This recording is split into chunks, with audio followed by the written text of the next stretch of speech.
परिवहन,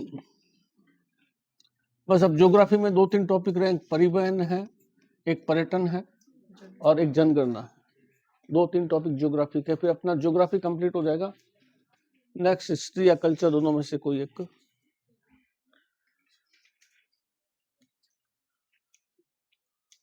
परसों टेस्ट किस चीज का है? पशुपालन। चलिए, कोई हवा में नहीं बोले, जिसको मैं पूछूं वही आंसर दे, जिसको पूछो वही आंसर दे।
नए स्टूडेंट में से कौन जवाब देगा भाई इसका?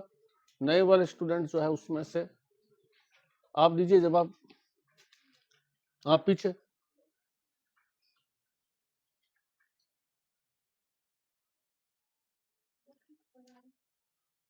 बकरी का लास्ट ही लास्ट बैठे हैं वो दीजिए भाई, लास्ट। पीछे पीछे जो बैठते हैं आकर के चुपचाप, लास्ट वाले आंसर दीजिए।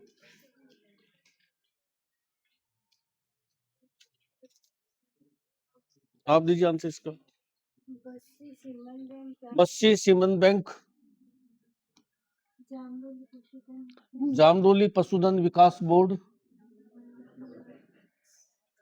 वल्लभ नगर भैंस, रामसर बकरी। अब आगे इसको एक्सप्लेन करें। रामसर कहाँ पे है? अजमेर में। और यहाँ क्या चीज है? बकरियों का ब्रीडिंग सेंटर। स्विट्जरलैंड की अल्पाइन और राजस्थान की सिरोही बकरी की नस्ल को सुधारने के लिए ब्रीडिंग सेंटर। वल्लभ नगर कहाँ पे है? उदयपुर, भैंसों का सबसे बड़ा प्रजनन केंद्र। जामडोली जयपुर, पशुधन विकास बोर्ड। और Bassi, Bassi Jaipur semen bank, sex sorted semen bank. हम अपनी इच्छा अनुसार जो है वो एनिमल्स को बना सकते हैं, सेक्स सॉर्टेड। आप इच्छा के अनुसार, बैल की इच्छा है या गाय की इच्छा है, 90% यहाँ गायें और 10% बैल तैयार होते हैं। इच्छा अनुसार जो है वो गाय। चलो एक क्वेश्चन और पूछ लेता है।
चलो भाई, नए वाले स्टूडेंट में से मैच करो, आप कीजिए मैच इसको।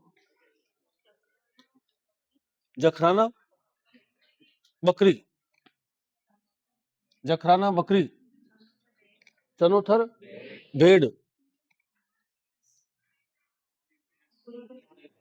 कुंडी भैंस, मालवी गाय। जखराना की क्या विशेषता है? हैं? सबसे ज्यादा दूध देने वाली बकरी। कहाँ मिलती है? अलवर के अंदर। सबसे ज्यादा दूध देने वाली बकरी कौन सी है? जखराना, अलवर। चनोथर की क्या विशेषता है? सबसे ज्यादा दूध देने वाली भेड़, जिसके कान लंबे होते हैं, इसलिए इसका दूसरा नाम क्या है? चनोथर का दूसरा नाम सोनाड़ी, सोनाड़ी। और ये कहाँ मिलती है?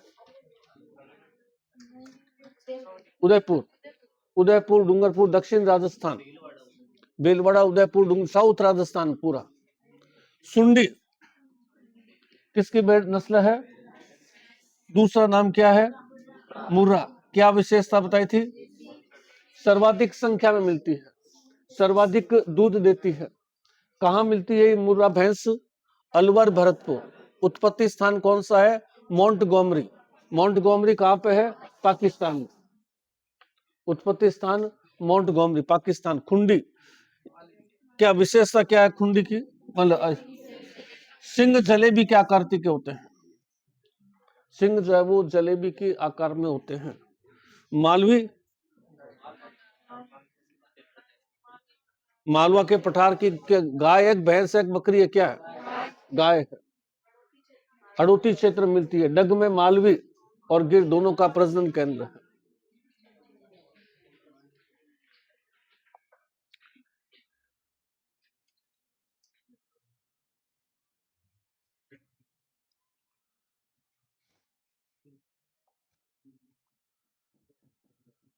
सबसे बड़ी बकरी की नस्ल, सबसे बड़ी गाय की नस्ल, सबसे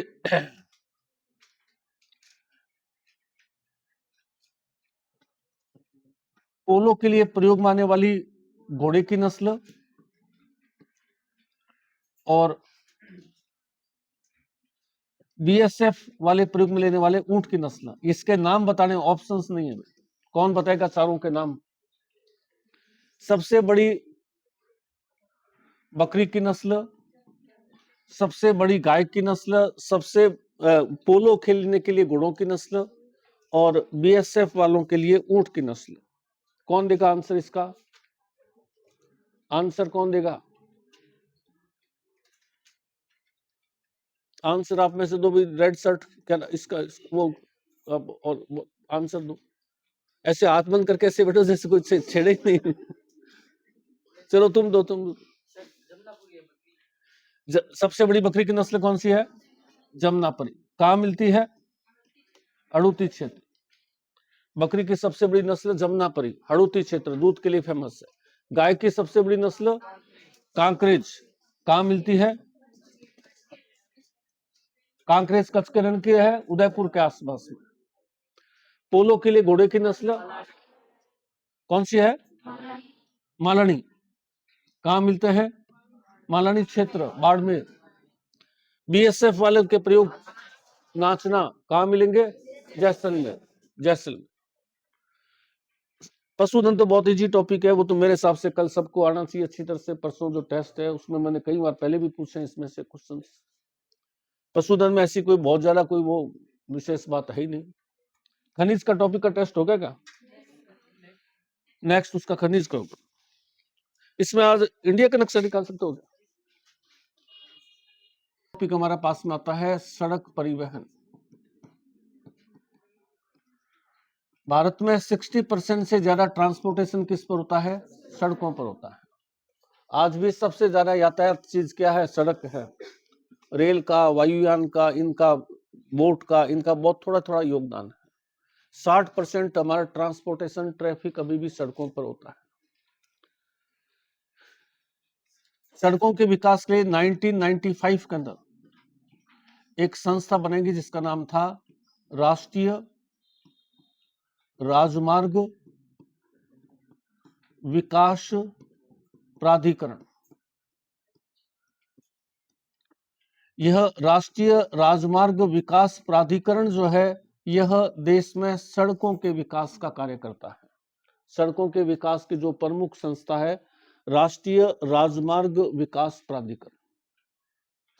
थोड़ा सा हम पीछे बैक में देखें 2 मिनट के लिए, तो सड़कें जो है वो भारत में बननी शुरू हुई थी किसके समय? शेरशाह सूरी के समय। शेरशाह सूरी के समय से पहले भारत में कोई सड़कें नहीं हुआ करती थी, कच्चे रास्ते थे। शेरशाह सूरी ने जो है वो ईंटों से पक्की करना सड़कों को, सड़कों पर चूने की परत बिछाना। उस समय सीमेंट और वो तो है नहीं, न डामर है न चारकोल है। शेरशाह सूरी को जाता है। सड़कों के का जनक जो है वो भारत में जीटी रोड, जो आज भी भारत की सबसे फेमस रोड है, जिसको अपन नेशनल हाईवे नंबर 1 कहते हैं, GT road, grand trunk road. कोई टाइम के अंदर यह जो है इधर बांग्लादेश के अंदर बंगाल आ जाता है और इधर जो है पाकिस्तान के अंदर पेशावर आ जाता है। यहां से यहां तक चलती थी, देश की पूरे देश को जोड़ती थी। GT road, grand trunk road Sher Shah Suri ने बनवाई थी, जो आज जो है नेशनल हाईवे नंबर 1 जो है दिल्ली अमृतसर के बीच में है। तो शुरुआत जो है वो शेरशाह ने की थी सड़कों की। शेरशाह ने क्या किया, सड़कों के किनारे जो है सराय बनवाई, उन सरायों पर घुड़सवार नियुक्त किए, उस पर सैनिक चौकियां स्थापित की। पूरे राज्य की धमनियां कहलाती थी। क्वेश्चन बहुत बार आता है जीके के अंदर, शेरशाह के राज्य में धमनियां सड़कें थी पूरे, जैसे हमारे शरीर का पूरा जाल धमनियों का है, वैसे उसके राज्य का पूरा जाल जो था वो सड़कों से था। सड़क किनारे किनारे सराय और धर्मशालाएं बनवा दी, वहां पर उन्होंने पुलिस चौकियां स्थापित कर दी, सैनिक टुकड़ियां रख दी, डाक के लिए डाक चौकियां बना दी। सारा काम सड़कों से ही होता था। और इतनी व्यवस्थित कानून, शेरशाह का कार्यकाल हालांकि बहुत थोड़ा सा रहा था, 1540 से 1545। बाकी बाद में फिर कौन आ गया था? अकबर आया था, मुगल बादशाह। अकबर का सारा राज्य किस पर बेस्ड था? शेरशाह के राज्य पर बेस्ड था। जो शेरशाह ने चीजें शुरू की थी, अकबर ने उसी चीजों को आगे बढ़ाया था। शेरशाह का कार्यकाल बहुत छोटा रहा था। शेरशाह के बारे में इतिहासकार बर्नी लिखता है कि उस समय एक महिला, बूढ़ी महिला, 80 साल की महिला भी अपने सिर पर गहनों की टोकरी लेके चल रही है, तो कोई व्यक्ति उसको लूटने वाला नहीं। इतना उसका सख्त प्रशासन था, इतना राज्य के संपूर्ण क्षेत्र पर उसके सैनिक, उसके पुलिस, उनके डाक विभाग के अधिकारी रहते थे। कोई व्यक्ति किसी को लूट नहीं सकता था। कोई बुजुर्ग महिला भी अगर गहनों की टोकरी लेकर चल रही है, उसको कोई लूटने वाला नहीं। तो शेरशाह को जाता है। उसके बाद में जो है वाजपेयी ने जो है सड़कों का जाल बिछाने का शुरू किया था। ये राष्ट्रीय राजमार्ग विकास प्राधिकरण वाजपेयी के समय की देन है। वाजपेयी को हम आधुनिक शेरशाह सूरी कहा जाता है।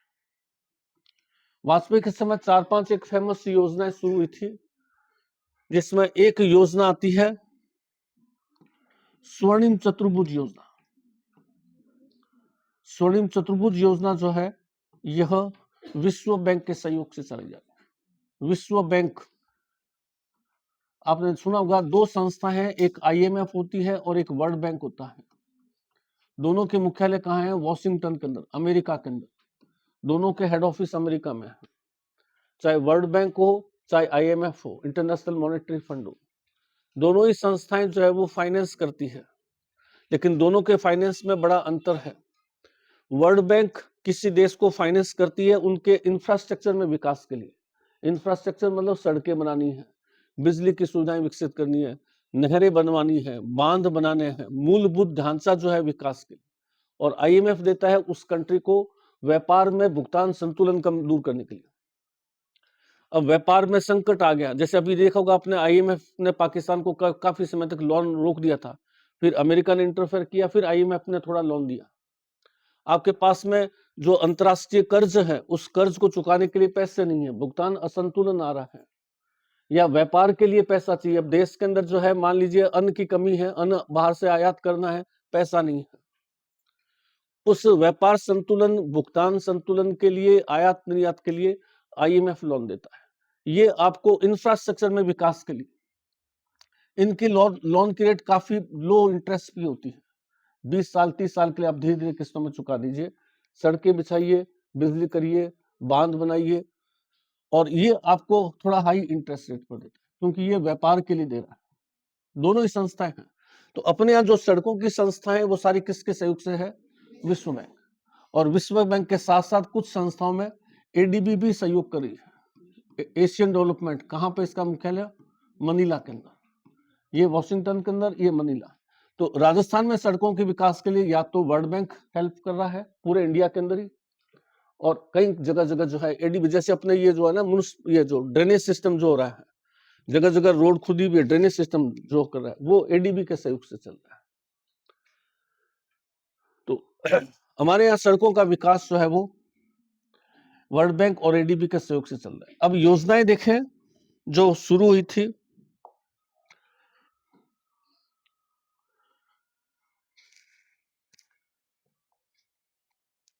सबसे फेमस है स्वर्णिम चतुर्भुज योजना। स्वर्णिम चतुर्भुज, गोल्डन टेट्रा एंगल स्कीम।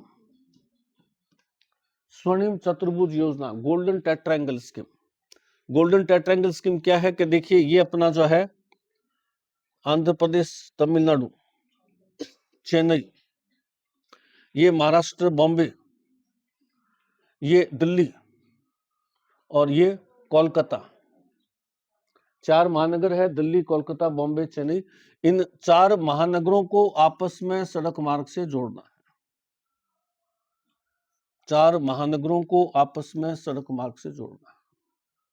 अब ये बीच में राजस्थान आ गया। तो जब दिल्ली से बॉम्बे जोड़ा जाएगा तो राजस्थान में एक अति आधुनिक सड़क मार्ग बनेगा, जो कि जयपुर से स्टार्ट होगा, अजमेर है, भीलवाड़ा है, चित्तौड़ है, उदयपुर है।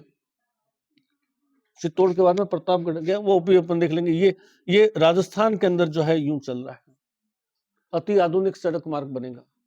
नेशनल हाईवे नंबर कौन सा होगा? ये 48।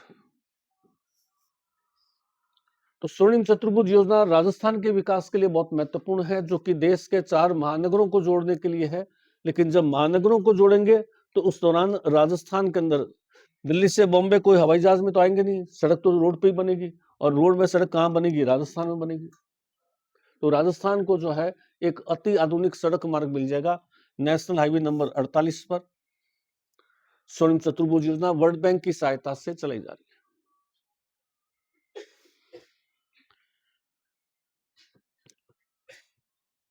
पूर्व पश्चिम गलियारा योजना, पूर्व पश्चिम गलियारा योजना।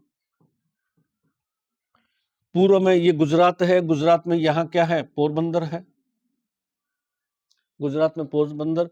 और यहाँ आसाम है, आसाम में कहाँ है? सिलचर। तो जब पोरबंदर से सड़क स्टार्ट होगी, गुजरात के पोरबंदर बंदरगाह से, तो ये फिर क्या होगी? राजस्थान में आएगी। ये कहाँ आ गया? सिरोही, आबू से पिंडवाड़ा, सिरोही, फिर उदयपुर, फिर चित्तौड़, कोटा, बारा। ये राजस्थान में उदयपुर, चित्तौड़, कोटा, बारा यहाँ तक आ गई है। उसके बाद में फिर ये उत्तर प्रदेश में चली जाएगी, मध्य प्रदेश चली जाएगी, यूपी चली जाएगी, और इस तरह से होते हुए कहाँ तक जाएगी? सिलचर तक जाएगी। तो इस दौरान राजस्थान के अंदर जो है इतना फायदा हो रहा है, पूरा दक्षिणी राजस्थान आपस में कनेक्ट हो गया।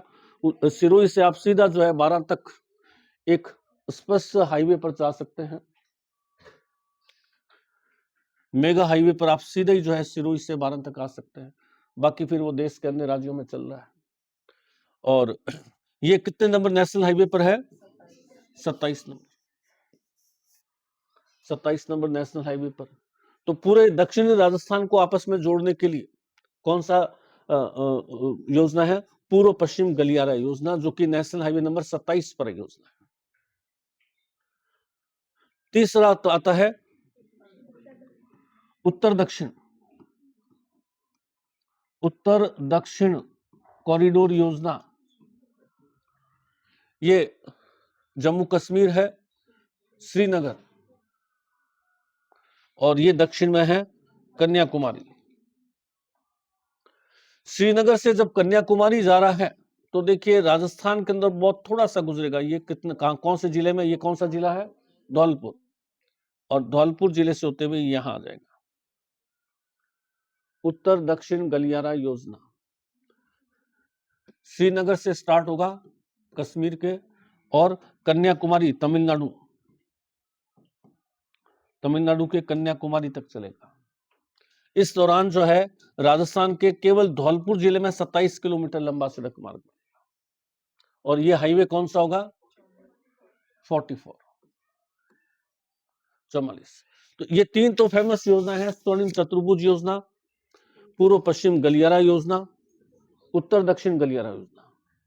चौथी योजना हमारे पास में महत्वपूर्ण आती है और वो आती है भारतमाला योजना। भारतमाला योजना, भारतमाला योजना को हम देखें,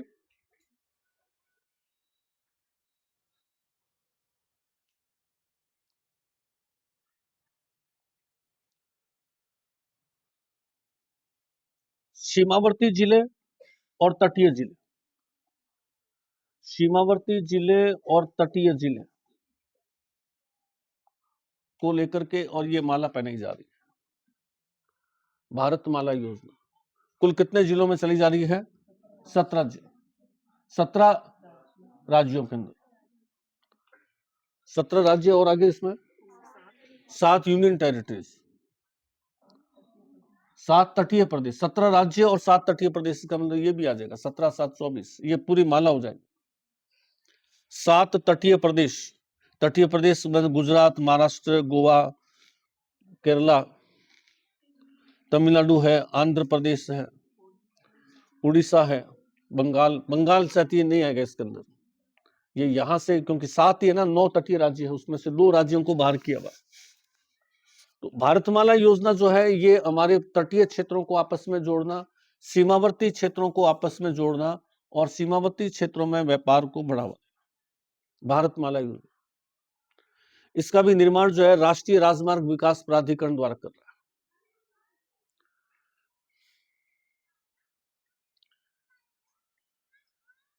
इसके अलावा सरकार जो है वो ग्रीनफील्ड एक्सप्रेस हाईवे बना रही है। ये ग्रीनफील्ड एक्सप्रेस हाईवे क्या होते हैं?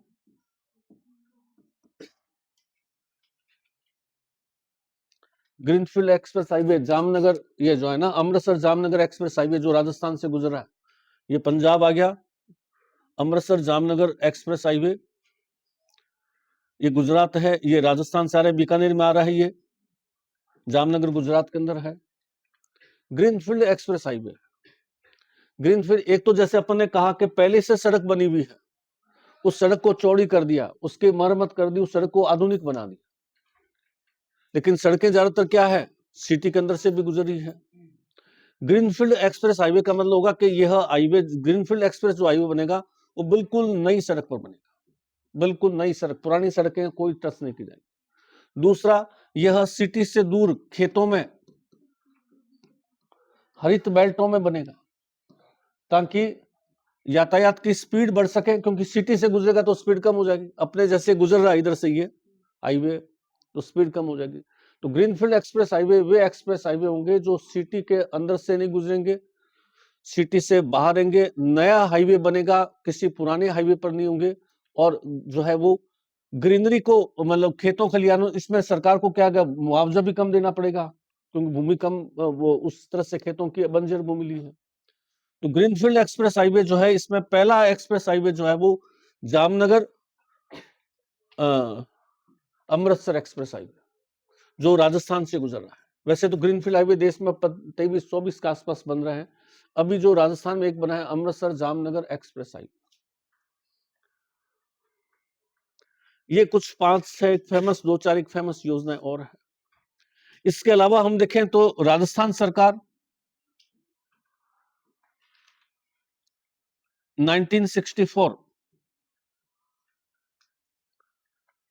1964 में जो है 12 अक्टूबर 1964 राजस्थान सरकार द्वारा राजस्थान राज्य पथ परिवहन निगम की स्थापना की गई। जिसको अपन क्या बोलते हैं, रोडवेज बोलते हैं। राजस्थान राज्य पथ परिवहन निगम रोडवेज कब स्थापित हुआ? 1964, 12 अक्टूबर 1964 रोडवेज की स्थापना की गई। वर्तमान में रोडवेज जो है राजस्थान सरकार का सबसे अधिक घाटे में चलने वाला सरकारी उपक्रम है। तो रोडवेज सारी घाटे में चलती है। रोडवेज की स्थापना, रोडवेज बसें जो है यातायात के लिए, और पहली रोडवेज बस कौन से जिले में चली थी? टोंक के अंदर।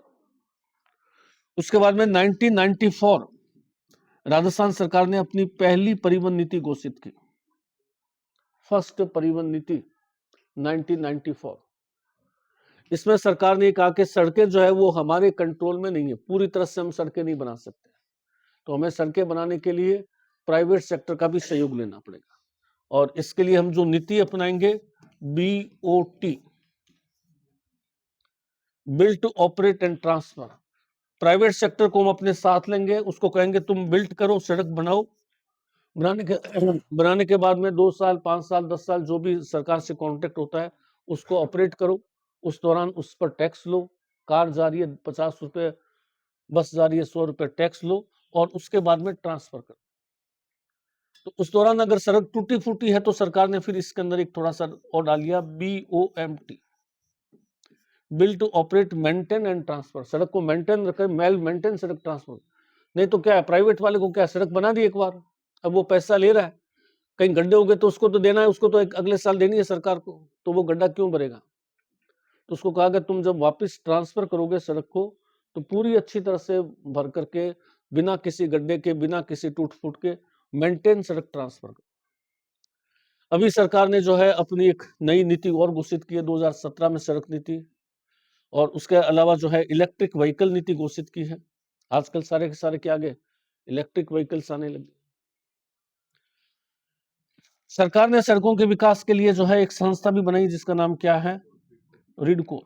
वेरी इंपॉर्टेंट है रिडकोर, पूरा नाम इसका बहुत बार पूछा हुआ एग्जाम्स में।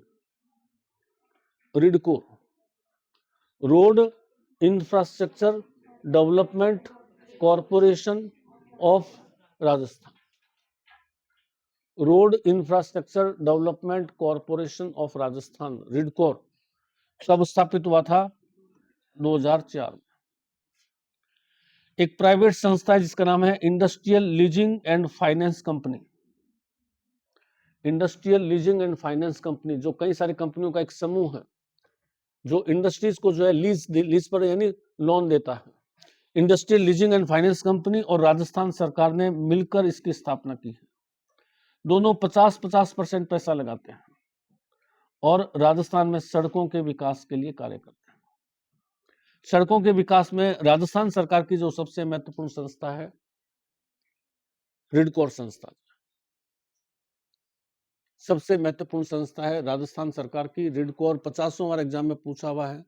राजस्थान में सड़कों का विकास इसी संस्था से होता है जिसमें industrial leasing and finance company और राजस्थान सरकार 50-50 पैसा लगाती है।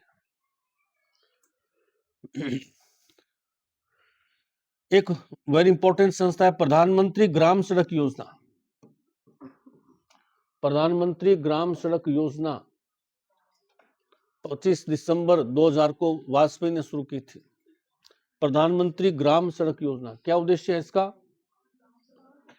ग्राम सड़क योजना, ऐसा कोई भी गांव जिसकी आबादी 500 से ज्यादा है उस गांव में सड़क पहुंचाना। वह कोई भी गांव जिसकी आबादी 500 से ज्यादा है उसको सड़क से जोड़ा जाएगा। तेजी से गांव सड़कों से जुड़ रहे हैं, लेकिन रेगिस्तान के बहुत सारे गांव ऐसे जहां 500 की आबादी नहीं है, तो रेगिस्तान में इसको कितना कर दिया? 250। राजस्थान के लगभग 91% गांव जो है इस योजना द्वारा सड़कों से जुड़ चुके हैं। केवल 8-10% गांव बचे हैं जिनमें सड़कें नहीं पहुंची। सर्वाधिक गांव कौन से जिले के सड़कों से जुड़े हुए हैं? गंगानगर, और न्यूनतम जो है सिरोही। सिरोही में अभी तक नहीं पहुंचा। गंगानगर के लगभग सारे के सारे गांव जो है सड़कों से जुड़ गए। तो वह जिला जिसके सबसे अधिक गांव सड़कों से जुड़े हुए गंगानगर, और राजस्थान के कुल 91% गांव जो है वो सड़कों से जुड़ चुके हैं। इसके अलावा एक मुख्यमंत्री सड़क योजना भी आती है। मुख्यमंत्री सड़क योजना का उद्देश्य है ऐसे स्थान जो चर्चित पर्यटन स्थल है या धार्मिक स्थल है, उन पर्यटन स्थलों और धार्मिक स्थलों को सड़कों से जोड़ा जाए। पर्यटन स्थल और धार्मिक स्थलों को सड़कों से जोड़ा जाए, इसके लिए मुख्यमंत्री सड़क योजना है। एक दो योजना और है, जैसे ग्रामीण गौरव पथ है, शहरी गौरव पथ है। गांव के अंदर, हर गांव के अंदर एक आदर्श सड़क मार्ग बनाया जाए। कितने किलोमीटर लंबाई का? 1 किलोमीटर, और उसका नाम क्या रखा जाएगा? ग्रामीण गौरव पथ। एक गांव के अंदर 1 किलोमीटर लंबा आदर्श सड़क मार्ग। और इसी तरह से ग्रामीण शहरी गौरव पथ में हर शहर में 3 किलोमीटर लंबा एक आदर्श सड़क मार्ग। जैसे बीकानेर में जो है म्यूजियम सर्किल से लेकर के आगे तक बना था, अब तो अभी भी बना हुआ है। म्यूजियम सर्किल से लेकर के वो टिल जो आता है ना आगे, बीबीएस सोफिया स्कूल से आगे जाते हैं अपन, ये जो टर्न करती है रिडमल सर की तरफ, वहीं कॉर्नर तक शहरी गौरव पथ। तो ग्रामीण गौरव पथ, शहरी गौरव पथ, ये भी सरकार की योजना। फिर राजस्थान में लगभग 50 से ज्यादा जो है, 50 से भी ज्यादा जो है वो नेशनल हाईवे है। सबसे ज्यादा नेशनल हाईवे कौन से जिले से गुजरते हैं? तो जयपुर में है। कुछ जिले ऐसे हैं जहां नेशनल हाईवे बिल्कुल नहीं है, जैसे नया बना जिला सलूम्बर है, इसमें नेशनल हाईवे है नहीं। सारे के सारे नेशनल हाईवे नहीं, बिल्कुल 4-5 जो कि मोस्ट कॉमन हाईवे, सबसे बड़ा, सबसे लंबा हाईवे, सबसे अधिक यातायात का हाईवे, या सबसे अधिक कनेक्टिविटी का हाईवे। बहुत ज्यादा बर्डन नहीं लेना है, कॉमन 5-7 एक जो हाईवे है। ये हमारा सड़क परिवहन टॉपिक कंप्लीट हो जाएगा। उसके बाद में रेल परिवहन टॉपिक आएगा, रेलवे, और फिर वायु परिवहन। कोई बहुत ज्यादा बर्डन नहीं, सिंपल जो चीजें हैं आसानी से याद हो सके, वही चीजें।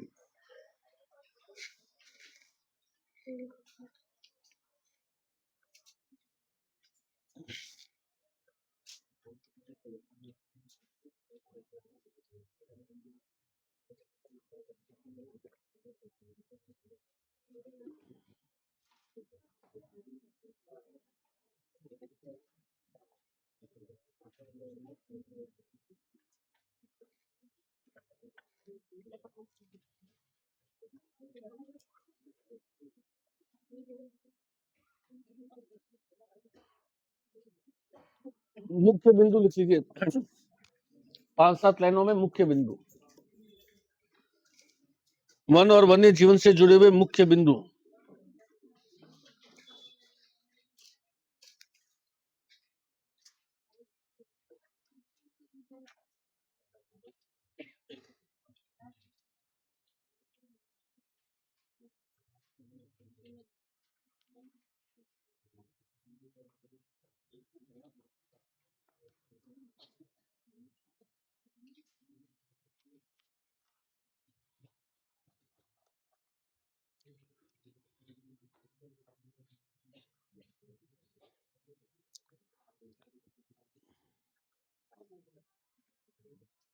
पहला पॉइंट लिखिए, कोटा में स्नेक पार्क स्थापित किया गया है। कोटा में स्नेक पार्क स्थापित किया गया है। स्नेक पार्क स्थापित किया गया है। यहाँ एनाकोंडा सहित सांप की अनेक प्रजातियां, यहाँ एनाकोंडा सहित, एनाकोंडा एक सांप है बहुत चर्चित, एनाकोंडा सहित सांप की अनेक प्रजातियां हैं। सांप की अनेक प्रजातियां हैं। दूसरा पॉइंट लिखिए, राजस्थान 13 वन मंडल में बटा हुआ है। राजस्थान 13 वन मंडल में बटा हुआ है। 13 वन मंडल में बटा हुआ है। जोधपुर वन मंडल सबसे बड़ा और सिरोही वन मंडल सबसे छोटा है। जोधपुर वन मंडल सबसे बड़ा, सिरोही वन मंडल सबसे छोटा है।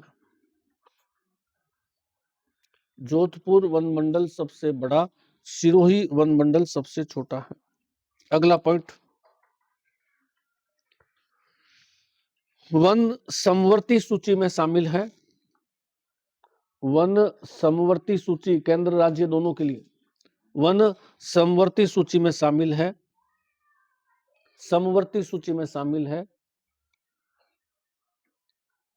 राजस्थान में, इसी में कंटिन्यू लिख लीजिए, राजस्थान में वनों का सर्वाधिक घनत्व, राजस्थान में वनों का सर्वाधिक घनत्व दक्षिण पूर्वी राजस्थान में है।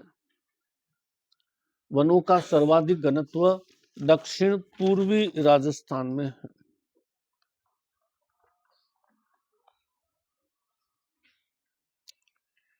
अगला पॉइंट लिखिए, कोटा के डाढ़ देवी वन क्षेत्र में, कोटा के डाढ़ देवी वन क्षेत्र में, कोटा के डाढ़ देवी वन क्षेत्र में सर्वाधिक जैव विविधता मिलती है। सर्वाधिक जैव विविधता मिलती है।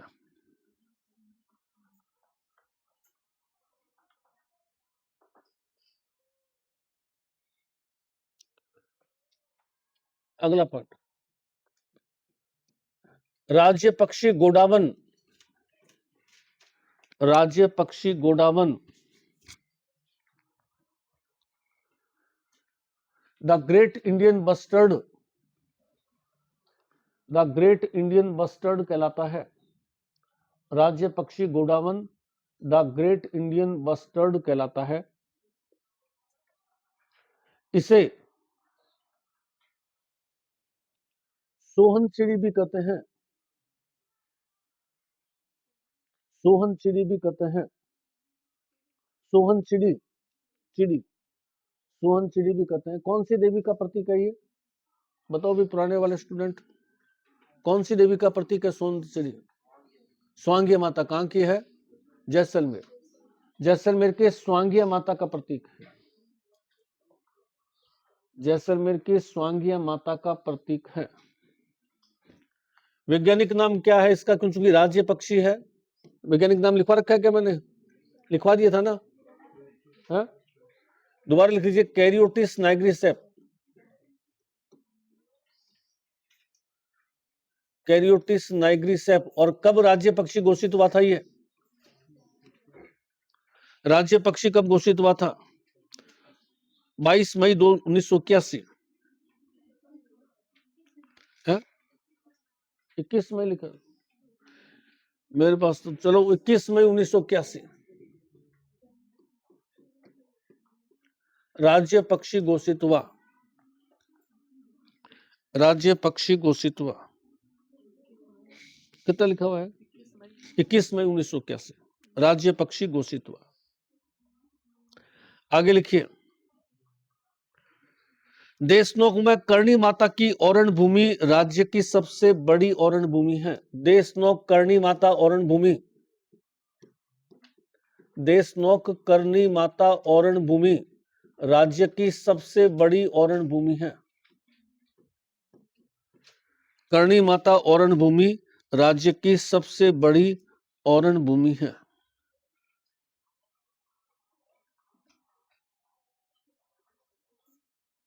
सबसे बड़ी औरण भूमि है। कैक्टस गार्डन कहां स्थापित किया गया? राजस्थान में कुलधरा, जैसलमेर। कैक्टस गार्डन कुलधरा, जैसलमेर में स्थापित किया गया है। कुलधरा, जैसलमेर में स्थापित किया गया है। कैक्टस गार्डन कुलधरा, जैसलमेर में स्थापित किया गया है। जोधपुर में नेचर पार्क की स्थापना की गई है। Nature park Jodhpur.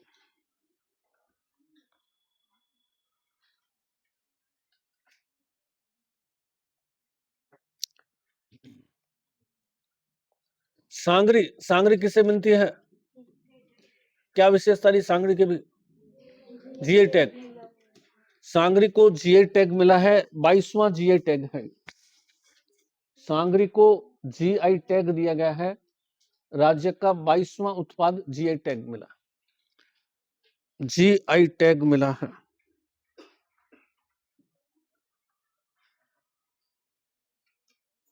बाईसवां उत्पाद है जिसे जीआई टैग मिला है।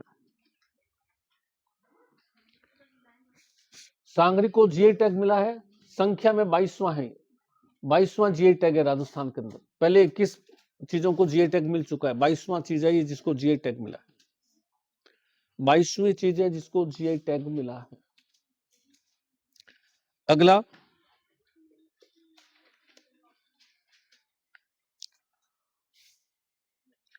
शिकार पर सबसे पहले प्रतिबंध टोंक रियासत ने 1901 में लगाया था।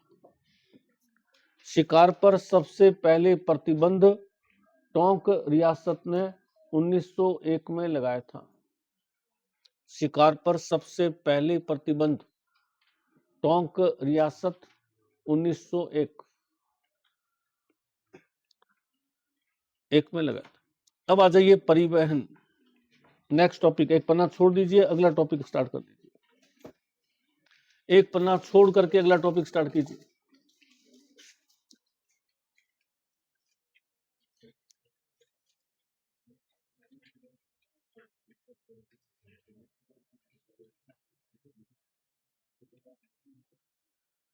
ये 4 गैसें मैंने लिखी है, कोई बता सकता है इन 4 गैसों में से कौन सी गैस ऐसी है जो वातावरण में प्रदूषण नहीं फैलाती है? कौन सी गैस ऐसी है जो वातावरण में प्रदूषण नहीं फैलाती है? Carbon dioxide, sulphur dioxide, carbon monoxide, nitrous oxide है? कौन सी गैस वातावरण में प्रदूषण नहीं फैलाती है, जिसको हम प्रदूषण में शामिल नहीं करते हैं? प्रदूषण में शामिल कौन सी? Carbon dioxide. क्यों? कार्बन डाइऑक्साइड गैस को प्रदूषण गैस नहीं मानते। हमारा अस्तित्व कार्बन डाइऑक्साइड पर निर्भर है। पौधे फोटोसिंथेसिस करते हैं, फोटोसिंथेसिस में क्या चाहिए?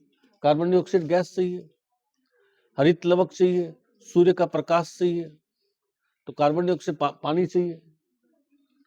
कार्बन डाइऑक्साइड गैस को प्रदूषण में शामिल नहीं करते। और अगर इनमें पूछा जाए सबसे ज्यादा प्रदूषण कौन सी गैस करती है? सबसे ज्यादा प्रदूषण कौन सी गैस करती है इसमें? Carbon monoxide. सबसे ज्यादा प्रदूषण कौन सी गैस करती है? Carbon monoxide. Carbon dioxide gas प्रदूषक गैस नहीं मानी जाती है, यह सर्वाधिक प्रदूषण करती है। अम्ल वर्षा सल्फर डाइऑक्साइड है, नाइट्रस ऑक्साइड है? Sulphur dioxide. अम्ल वर्षा के लिए जिम्मेवार गैस जो है वो सल्फर डाइऑक्साइड मानी जाती है। Acid rain, nitrous oxide. इन चारों में से कौन सी गैस जो है वो ग्रीन हाउस इफेक्ट नहीं करती है? ग्रीन हाउस इफेक्ट,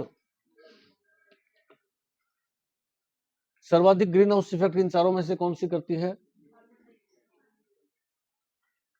बताओ।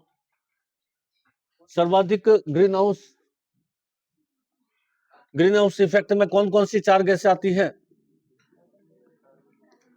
ग्रीन हाउस इफेक्ट तो नाम सुना हुआ है ना, क्या चीज होता है green house effect? Global warming. कौन सी 4 गैसें आती है? Carbon dioxide 60%, methane 14%, nitrous sulphur dioxide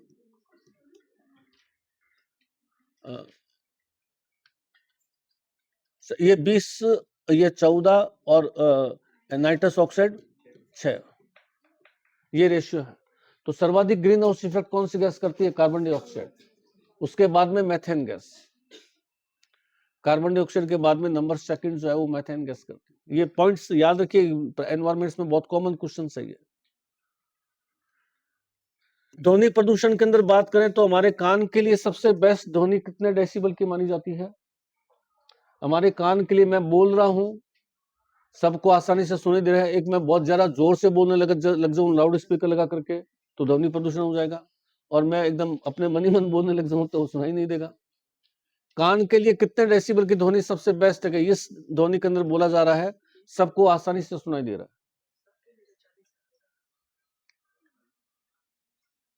और कितने डेसिबल से ऊपर की ध्वनि को हम ध्वनि प्रदूषण में शामिल करेंगे? कैसा भी ध्वनि प्रदूषण हो रहा है, पड़ोसी में डेक चल रहा है, डीजे बज रहा है, ध्वनि प्रदूषण हो रहा है, सिर दर्द होने लगे 2 मिनट के अंदर, टेंस माथा सुना हो गया, ध्वनि प्रदूषण। कितने डेसिबल की ध्वनि जो है हम सुन सकते हैं? हमारे लिए सबसे बढ़िया है 45 से लेकर के 60 डेसिबल। डेसिबल ध्वनि की तीव्रता का मात्रक है। 20-25 डेसिबल से कम की ध्वनि है तो हमें सुना ही नहीं देगी। मन मन में बोल रहा है 20, जैसे कहता है ना, बिन बिना रहा है कान के पास आकर के, 20 डेसिबल 22 नहीं। 45 से 60 डेसिबल हमारे कान को सबसे बढ़िया। और 75-80 डेसिबल से ऊपर की ध्वनि आ रही है तो प्रदूषण में, जैसे डीजे बज रहा है 130 डेसिबल की बज रहा है, ट्रेन का इंजन जो है वो सीटी बजा के चल रहा है 130-40 से, आप 10 मिनट लगो तो यूं लगा जैसे कान का पर्दा फटने वाला है। कान के पर्दे की सीमा भी हमारी 130 के आसपास ही मानी जाती है। 130-40 से ऊपर कभी भी पर्दा फट सकता है। ये डेसिबल्स भी ध्यान रखना, प्रदूषण, ध्वनि प्रदूषण के अंदर। और उसके बाद में क्वेश्चन ये पूछ सकते हैं कि कितने फ्रीक्वेंसी की ध्वनि जो है वो हमारे कान सुन सकते हैं। आपने 5वीं, 4वीं, 5वीं क्लास में पढ़ा होगा साइंस सामान्य विज्ञान के अंदर कि चमगादड़ रात्रि को जो है वो बिना टकराए अंधेरे में उड़ जाता है और हम नहीं उड़ पाते। चमगादड़ मुंह से कोई विशेष तरह की ध्वनि निकालता है? चमगादड़ रात्रि को बिना अंधेरे में कैसे उड़ता है?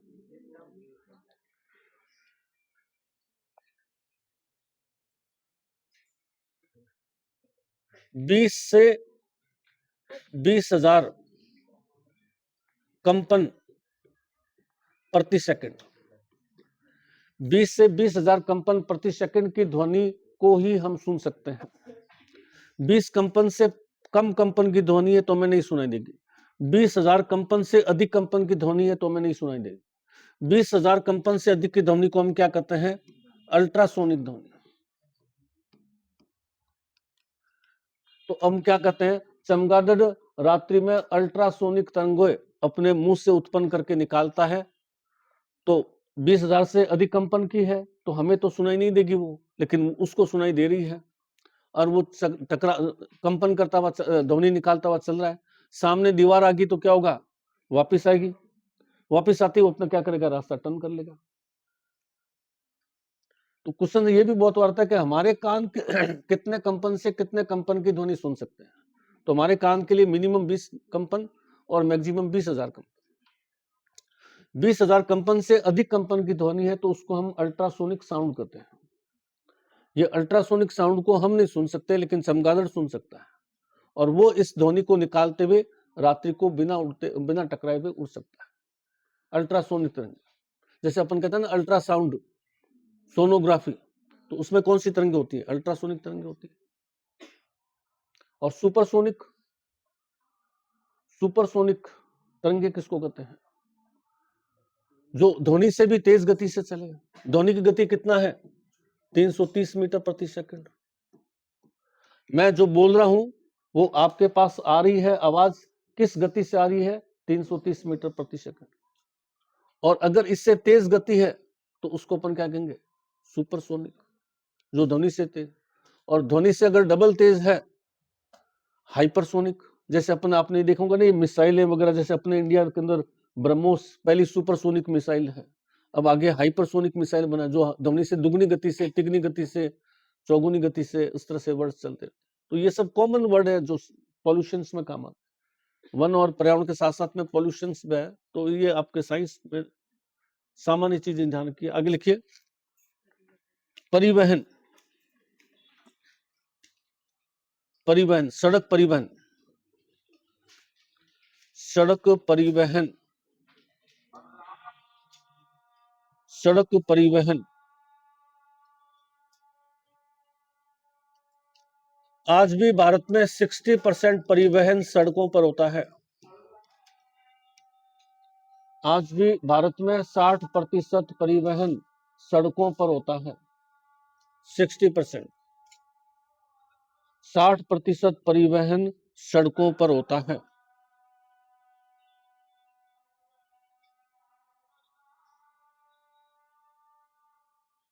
शेरशाह को सड़कों का जनक मानते हैं।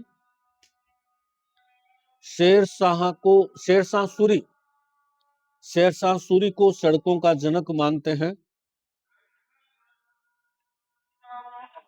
शेरशाह सूरी को सड़कों का जनक मानते हैं। जिसने जीटी रोड का निर्माण करवाया था, जिसने जीटी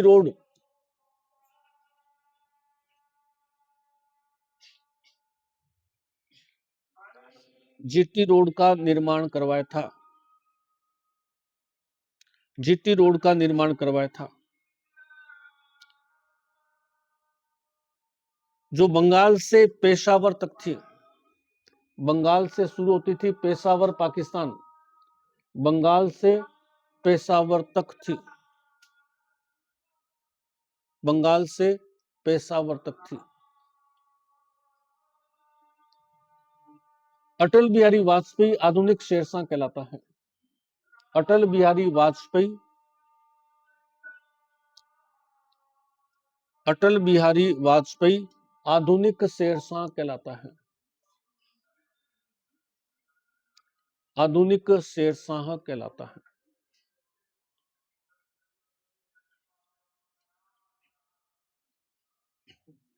पैराग्राफ चेंज करके लिखिए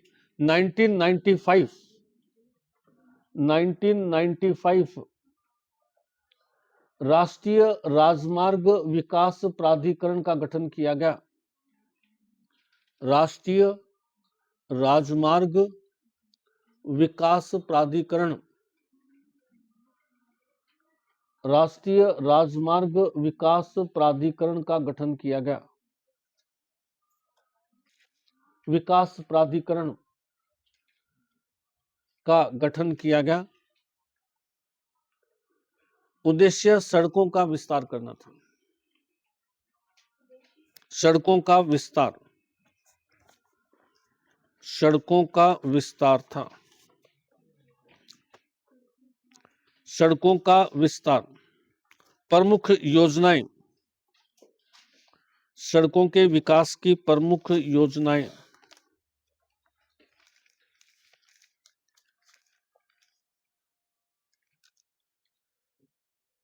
तो इसमें लिखिए सड़कों के विकास की योजनाएं विश्व बैंक ब्रैकेट में वॉशिंगटन। विश्व बैंक कहां पे है? वॉशिंगटन के अंदर। सड़कों के विकास की योजनाएं विश्व बैंक ब्रैकेट में वॉशिंगटन। विश्व बैंक ब्रैकेट में वॉशिंगटन। विश्व बैंक कहां पे है? वॉशिंगटन। और एशियाई विकास बैंक, एशियाई विकास बैंक, एशियाई विकास bank Manila Philippines. Manila Philippines की राजधानी है। एशियाई विकास बैंक मनीला में, मनीला में है।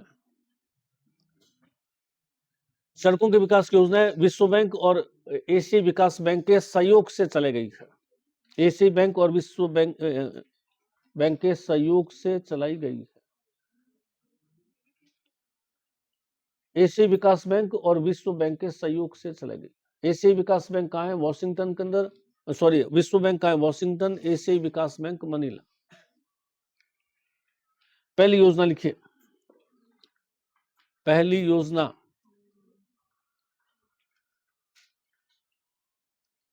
स्वर्णिम चतुर्भुज योजना। स्वर्णिम चतुर्भुज योजना। स्वर्णिम चतुर्भुज योजना। स्वर्णिम चतुर्भुज योजना विश्व बैंक की सहायता से चल रही है। विश्व बैंक की सहायता से चल रही है।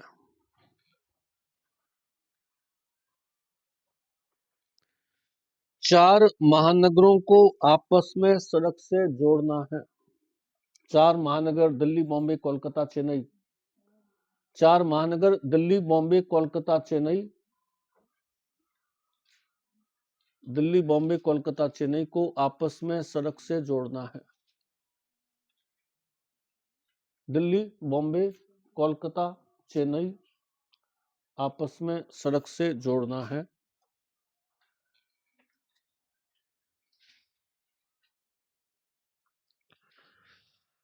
दिल्ली से बॉम्बे सड़क, दिल्ली से बॉम्बे सड़क राजस्थान के नेशनल हाईवे 48 से गुजरेगी। दिल्ली से बॉम्बे सड़क राजस्थान के नेशनल हाईवे 48 से गुजरेगी। दिल्ली से बॉम्बे सड़क राजस्थान में 48 नेशनल हाईवे 48 से गुजरेगी। यह Jaipur, Jaipur dash Kishangarh dash Nasirabad, Jaipur dash Kishangarh dash Nasirabad dash Bhilwara, dash Bhilwara dash Udaipur dash Chittor dash Udaipur, Bhilwara dash Chittor, Bhilwara के बाद में चित्तौड़ और चित्तौड़ से उदयपुर,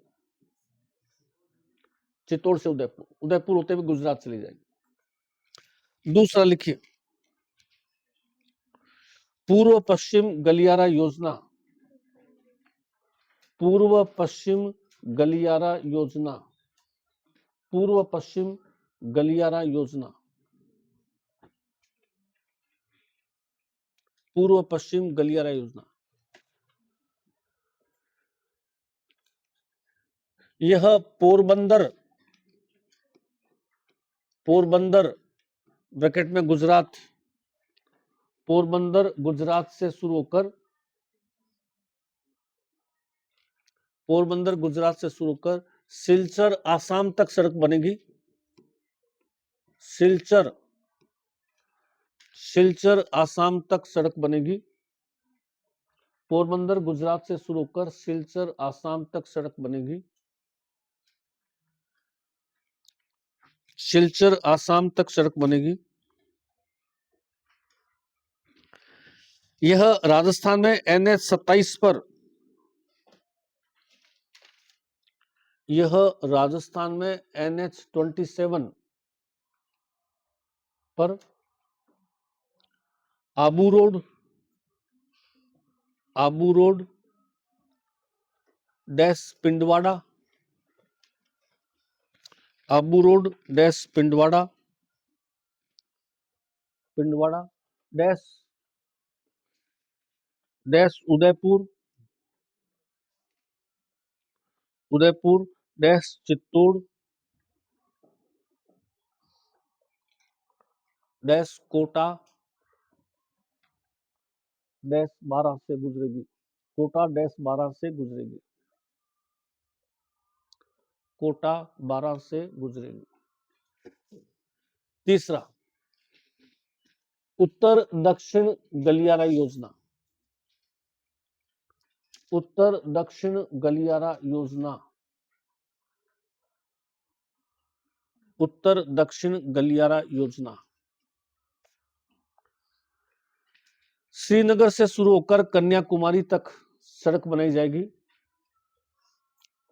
श्रीनगर से शुरू होकर कन्याकुमारी तक सड़क बनाई जाएगी।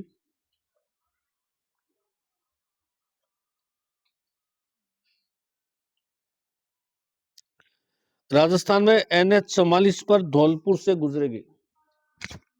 राजस्थान में NH 44 NH 44 पर धौलपुर से गुजरेगी। राजस्थान में NH 44 पर धौलपुर से गुजरेगी, धौलपुर से गुजरेगी। अगला, प्रधानमंत्री ग्राम सड़क योजना, प्रधानमंत्री ग्राम सड़क योजना,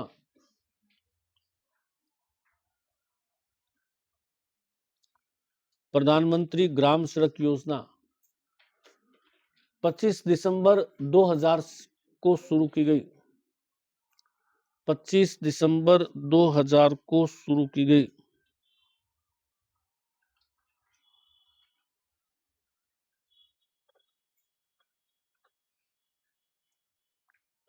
25 दिसंबर 2000 को शुरू की गई। 500 से अधिक की आबादी के प्रत्येक गांव को सड़क से जोड़ना। 500 से अधिक की आबादी 500 से अधिक की आबादी के प्रत्येक गांव को सड़क से जोड़ना। 500 से अधिक की आबादी के प्रत्येक गांव को सड़क से जोड़ना।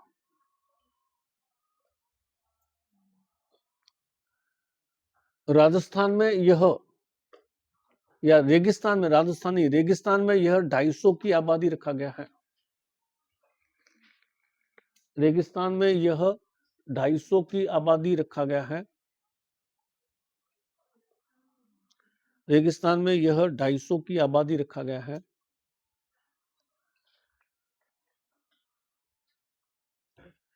पैराग्राफ चेंज कर लिख लीजिए, यही लिख लीजिए, राजस्थान के 91% गांव सड़कों से जुड़ चुके हैं। राजस्थान के 91% गांव सड़कों से जुड़ गए हैं।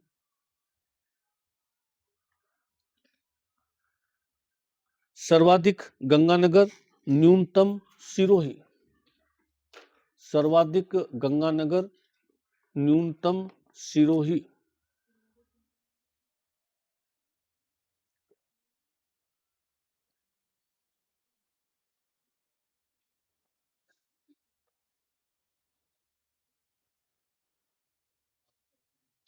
अगला,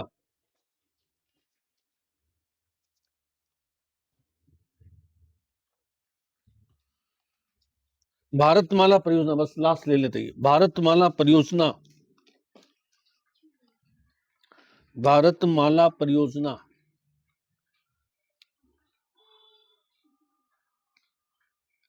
31 जुलाई 2015 से शुरू हुई।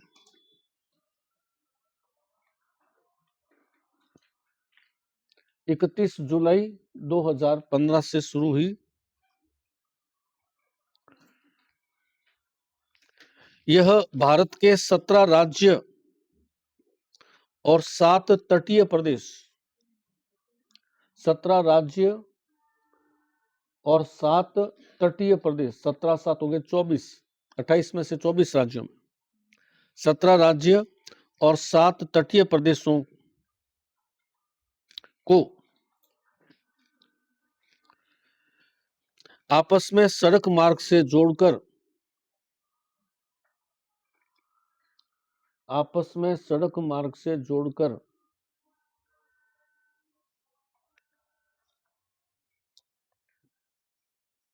व्यापार, परिवहन इत्यादि को सुगम बनाना, व्यापार को आसान करना, व्यापार परिवहन को सुगम बनाना। इसे